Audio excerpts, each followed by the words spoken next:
And welcome to this video on the full moon that we're having. We had two full moons this month of May, and we are ending the month with the full moon in Scorpio, with the moon specifically being in Scorpio and the sun still Vedically being in Taurus. And so this comes at a very potent time, this full moon, because we are getting this full moon, and then the next day, and look out for that video, but the next day we get Jupiter changing signs. And because a full moon and it's the moon cycle, and Jupiter is moving into the sign of Cancer, which Cancer is ruled by the moon and the emotional body, and the moon cycles are connected to the emotional body. You could even say they're connected to the mental body as well, just with the connection in Ayurveda of the mental aspects and that moon connection. And so we're really going to be feeling it. This is a potent full moon. This is also going to be it's going to be an intense full moon. I'm just going to say it because Vedically we're having the moon in Scorpio, where it's a water sign. It is a very sensitive sign. It is a sign that the moon doesn't love to be in. And so, but it's also this full moon is telling us like we need to release so that we can release and fully embrace this Jupiter transit in Cancer and make space. That's what these moon cycles are asking us to do, is to really make space for what is for us in this moment, to help us let go, to help of those hoarding tendencies, to help us let go of insecurities. Scorpio, a sign that deals with jealousy, that deals with insecurity, that deals with sensuality, right? And so this is kind of the energies that are coming up. Before we fully dive in, I want to remind you that I am Tory Sachs. I am an alignment alchemist. I work with Eastern modalities to help really bring alignment, balance, and harmony back. And I like to define alignment as where healing meets guidance, because in my sessions, you get custom curated guidance that give you step by step what you are needing to do, what your body may be telling me, your life may be telling me when I channel, where if I'm working on a space, if I'm working on an animal, like the guidance the communication. So you're getting that, guidance and mentorship, during sessions with me. And I'll also be coming out with Reiki training. So more information on that, both group and one-on-one training. So stay tuned for that. And I do all of my sessions both in person and virtually. And then, of course, we have astrological readings, so karmic alignment readings as well. So that was kind of just if we've never interacted, that is the highlights about me. If not, check out my website to learn more. So let's dive in more. So this full moon is happening in Scorpio, specifically in the nakshatra, that lunar mansion, that area of the zodiac that's like helping to give us the themes. Um, and it is happening in Honorata. And this is happening at about 3:45 a.m. Central Time. And so it's really going to be in the halfway mark. The where the moon and the sun are going to be is in the halfway mark of Scorpio. So in the middle, like in the juicy middle of Scorpio. And so, like I said, we have the moon in Scorpio, so the emotional body in Scorpio, and then we have the physical body. You could even say part of the spiritual body is in the sign of Taurus, an earthbound sign, a grounded sign. So we're going to be having this earth water play during this nakshatra. And this nakshatra of Anurata means after Radha, and or another Radha. It comes after Vishaka, the nakshatra of Vishaka that starts in Libra and ends in Scorpio. And so these are considered paranakshatras with Vishaka and Anurata. And also kind of going a little bit more into the energies of Anurata. The deity for Anurata is Mitra, and this is a solar deity. And as we talked about, Anurata being a kind of like a pair nakshatra, like in pairs, right? In twos, um, or couples. We a lot of times this nakshatra Mitra, the deity, Mitra is actually invoked with another deity. It could be Iron Man or another solar deity. And so there is that play that is there like interplay. I'll come back and talk a little bit more about Mitra in a little bit, but the symbol for this nakshatra is one of power, is the staff, specifically the sages, like the staff that the sages carried around. It was seen as having power, was seen as being a power source and being a source of protection. It was also seen as the staff was seen as being a symbol of their penance, a power of the penance that these sages had and their commitment to devotion. I will say staffs, like in the notes when they were talking about this in the research, they only really use staffs as self-defense for self-defense. So again, this is in a water sign. This is in a sign of Scorpio that has a lot of energies of defensive energies. And so with that being something that is a focal point here, we might be noticing that it might be during this full moon needing to lower that staff, needing to lower the guard, needing to lower some of these defense mechanisms that are not helping us, that are not serving us, that actually are blocking us from abundance and certain other things. But again, they would use these celestial stages, would use these staffs for self-defense. They would typically, and when they were, it was really only using this for the universal good to align the universal mind to combat that. And so, there's this relationship between universal force, universal good, and then learning and like really learning and knowing like how to use things. Another symbol for this nakshatra is the lotus. If we think about what the lotus had to endure, how the lotus grows, the environment of the lotus, and what it has dealt with, right?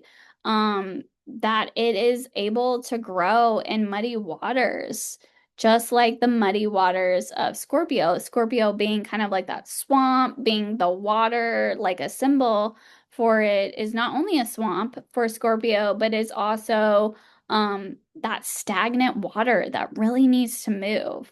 And so the fact that it is able to go through these like dirty, muddy waters, thinking about driving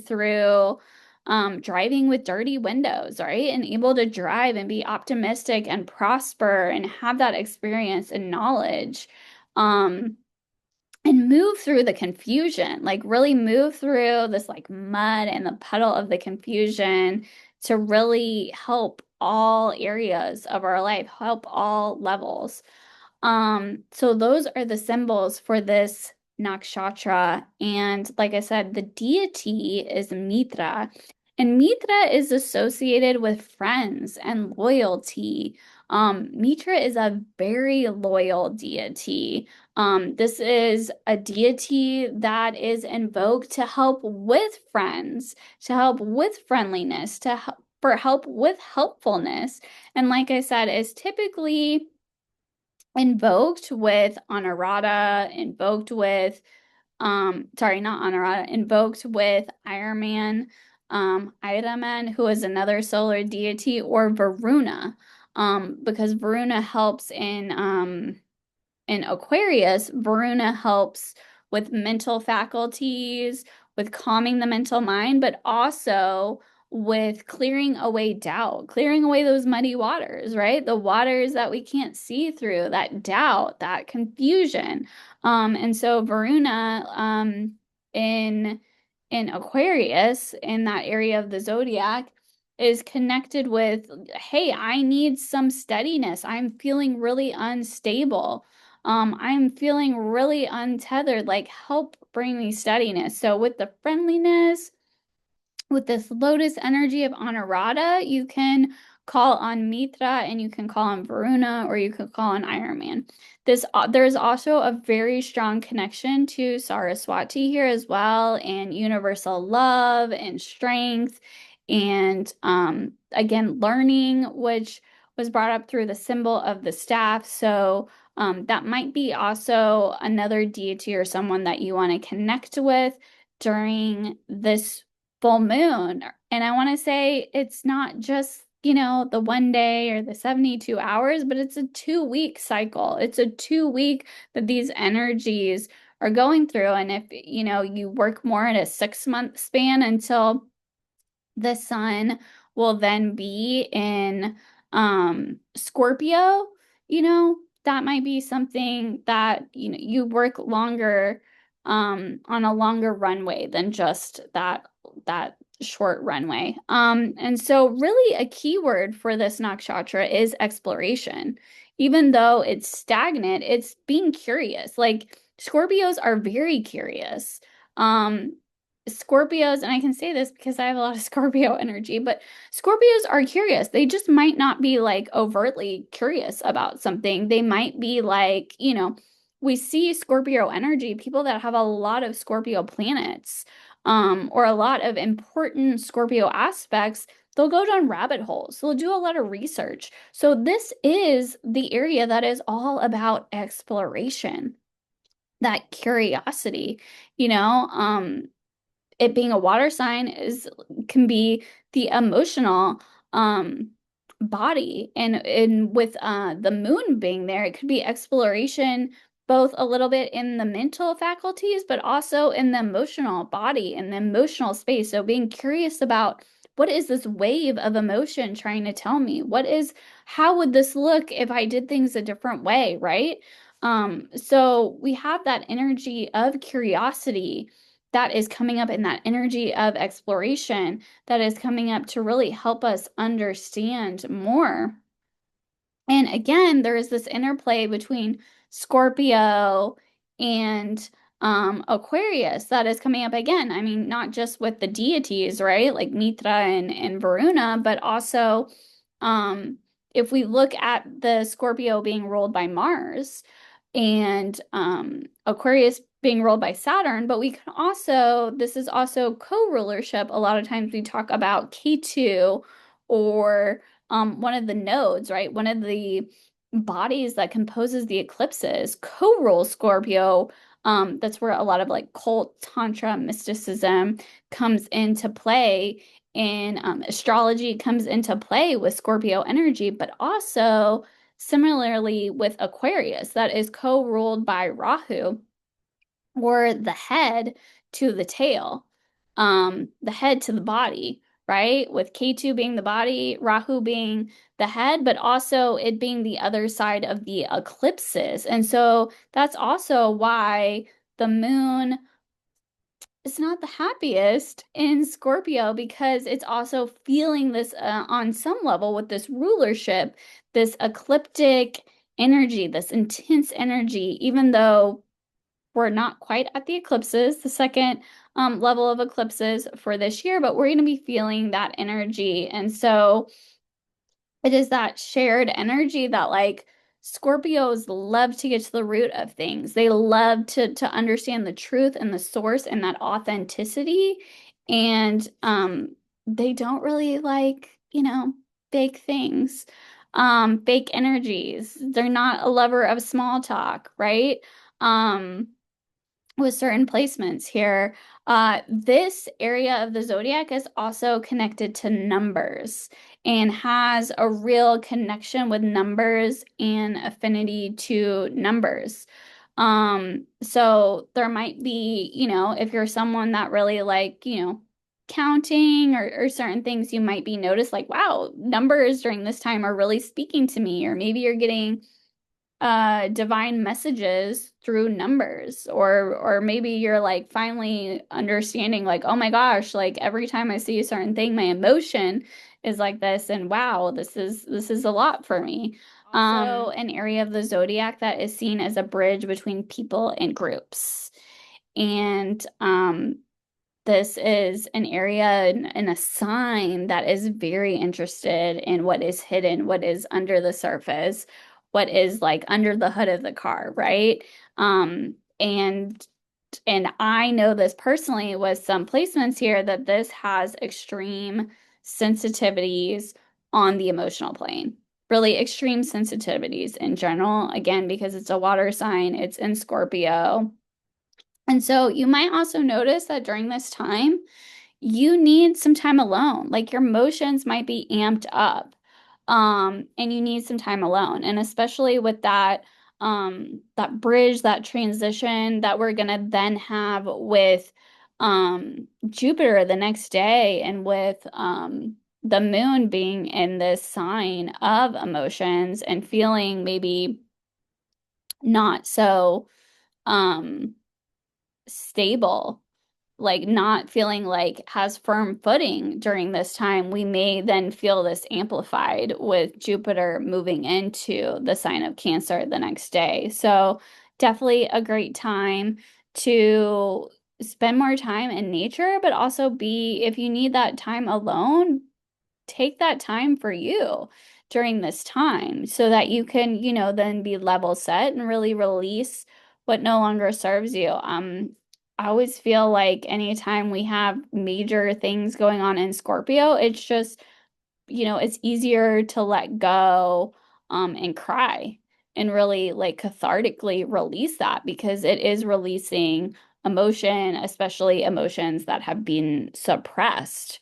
Um, this is also a nakshatra that is connected to the powers of worship of the Shakti, that divine feminine, that beautiful divine feminine energy. So that might be calling to you. Maybe you work with certain mantras, or maybe you just connect with like your own feminine energy, your own Shakti, your own power source that we all have, right? Regardless of your gender, we all have that. Even, and animals have that too. So, this is also a service ruled nakshatra. So, giving back may be something that's very prevalent for you in this 2 week time, or around this full moon, especially because the planetary ruler for this nakshatra is Saturn, is the servant, is, all about service, all about like, I am devoted to serving. I am devoted to discipline and boundaries and commitment and consistency and responsibility. This nakshatra specifically is connected to the womb, is connected to the stomach. So there might be a lot of that energy during this time.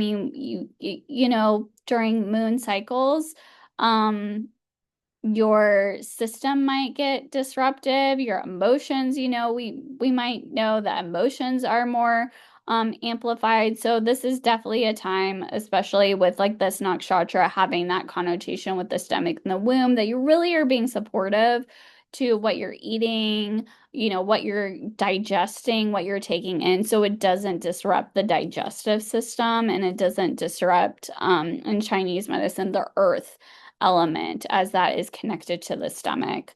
Um, this nakshatra overall is, think about it as like fire over water, because it does have that pitta, it does have that fire energy with Anurata, and it is in a sign ruled by Mars. So he is fire element, he is pitta, but then again, because it is in a water sign, we get that water aspect. So you might be feeling this fire water connection. So you might be wanting to do some ritual where it's connected to maybe you burn something and you do some ritual with the fire aspect with, you could even connect with the Lord of Fire, Agni, but then you go and you heal and you connect with Archangel Gabrielle, for example, and you let go um with the water element, maybe like taking some baths or showers. So maybe it's a two-part ritual that or rituals that you do during this time that is connected to fire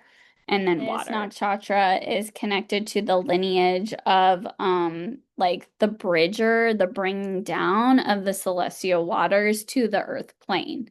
And so we need that to really keep us stable. So and firm-footed. So if again, it might be intense at the forefront of this full moon, but just know on the flip side that it is going to be very healing. It is going to actually bring harmony, alignment, and stabilization once we move through that. Um, this is also, like I said, talking about numbers earlier. This is a nakshatra that is connected to numerology.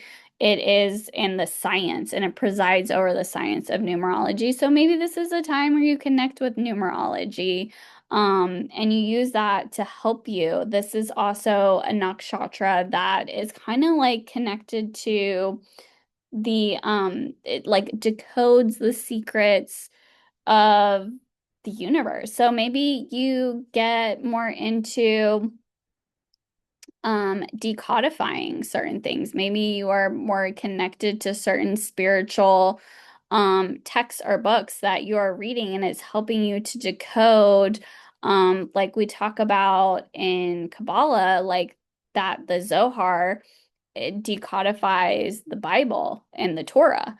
So in mysticism, how they use certain books to decodify ancient texts. So maybe that's something that is being more on the forefront for you. So that's a lot. So I just wanted to give you more information than I normally do in my really short videos that I post on social media. But this is just some of the themes that might come up for you, some of like, different roads that you want to go down during this time, to really help you embody this full moon that is going to be in Honorata, where the moon is at its brightest. And again, it may just feel really intense because of that Scorpio energy, but so that energy, we're just feeling it because it is in a very in Scorpio's intense. So, I wish you well. I hope that you have an amazing full moon, however you decide to spend your time releasing, whether you're releasing something out into the world or you're doing ritual work to help let go so that you can make space. I mean, this is a great time as Jupiter will be about to transit into Cancer, the sign of the emotional body, to let go of those emotions.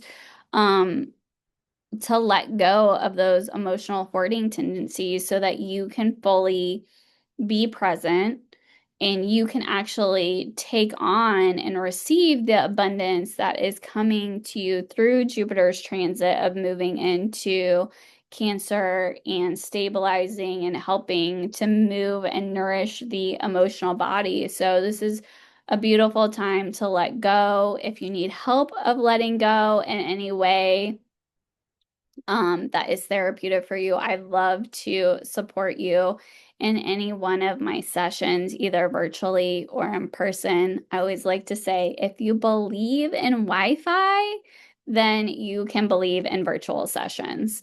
If you believe in this video, you will believe in a virtual session. So I look forward to seeing you. Have an amazing full moon. This is a very potent time, a very potent few days So I'll say we'll probably be feeling this from May 29th all the way up until I'm going to extend it. I would normally say that it would be up until like June 3rd, but honestly, I think we're going to feel it the first week of June just because Jupiter will then be amplifying his presence and will be sh shining a light on where the moon is, and so where the moon is, it's going to amplify. So again, you might want to work with this in more of a 2 week or 6 month span of time than just the few days before or afterwards. But I wish you well, and I look forward to seeing you on the other side.